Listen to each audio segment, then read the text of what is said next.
Kan ya, pondasi Ka'bah itu dikelilingi batu marmer berwarna putih yang disebut syazarwan.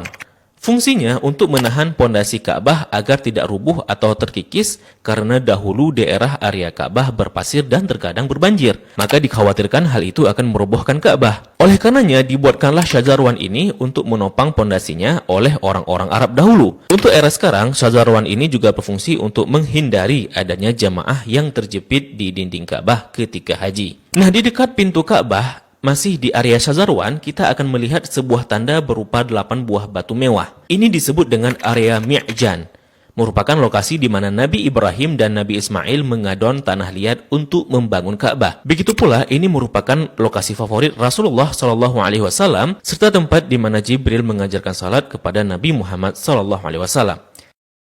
Kain yang menyelimuti Ka'bah ini disebut dengan kiswah. Orang yang pertama kali menyelimuti Ka'bah dengan kiswah merupakan seorang raja dari Himyar yang bernama Tubba Abu Karb. Dahulu, orang-orang Arab menggantung syair-syair terbaik mereka di dinding Ka'bah sebagai bentuk kebanggaan budaya peradaban mereka dalam bidang sastra. Dan tahukah teman-teman, jika warna kiswah tidak selalu hitam.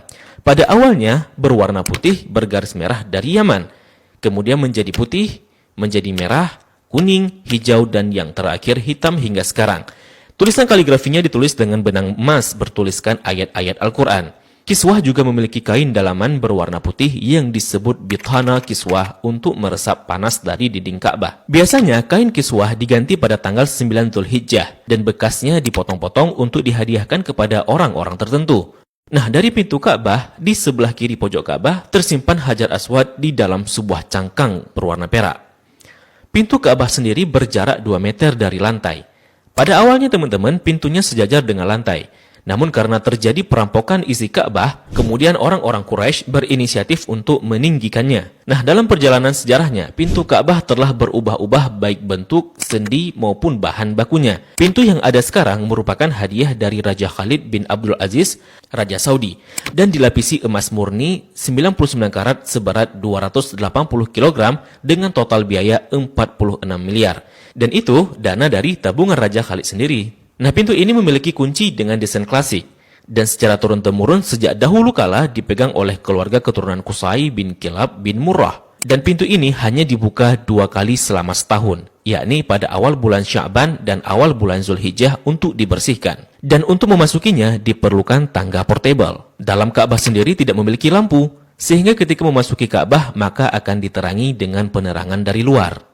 Nah, ketika kita memasuki ke dalam Ka'bah, maka kita akan melihat jika lantai dan dinding dalam Ka'bah dihiasi dengan batu marmer yang dominan putih. Marmer hijau menghiasi lantai dengan bentuk persegi yang dihiasi oleh marmer coklat di sampingnya. Kalau kita salat di dalam Ka'bah, maka garis ini bisa jadi batas safnya. Kalau diperhatikan, maka di sudut terdapat potongan marmer hijau.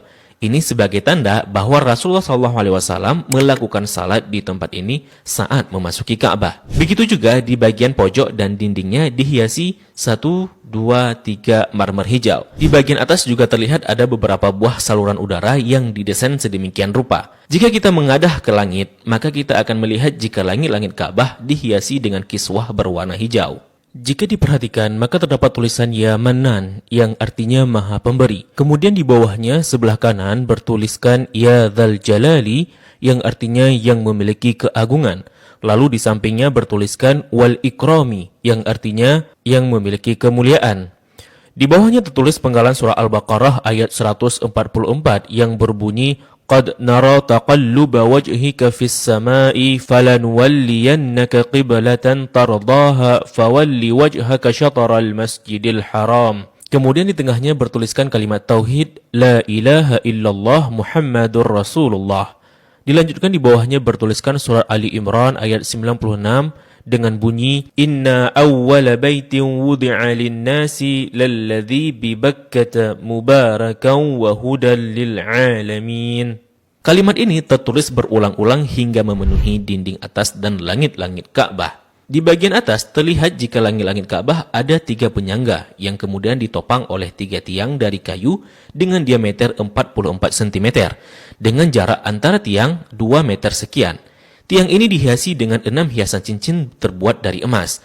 Bagian bawah pondasi tiang berbentuk kotak yang besarnya dapat diduduki oleh orang dewasa. Orang yang pertama kali memasang tiang di dalam Ka'bah adalah Abdullah bin Zubair saat pertama kali memugar Ka'bah selepas wafatnya Rasulullah Sallallahu Alaihi Wasallam. Di bagian atas tergantung harta karun berupa kendi-kendi atau lentera kuno yang terbuat dari emas dan perak, merupakan hadiah dari pemimpin-pemimpin negeri Muslim pada masa lalu. Kalau ditanya, kenapa kendi-kendi ini masih digantung? Ini merupakan tradisi yang sudah ada sejak masa silam.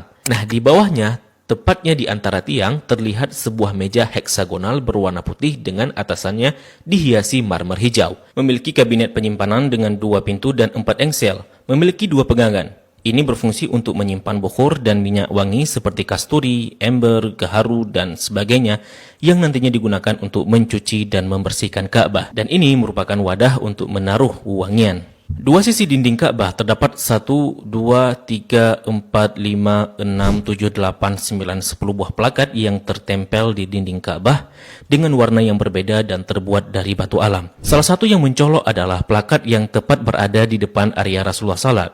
Plakat ini berisi kaligrafi dengan style kufik murabba yang tertulis La ilaha illallah Muhammadar Rasulullah. Selain itu juga ada plakat lain yang berisi maklumat mengenai renovasi Ka'bah oleh Raja Khalid bin Abdul Aziz. Sepertinya plakat lain juga berupa maklumat renovasi Ka'bah oleh pemimpin-pemimpin Muslim sebelumnya.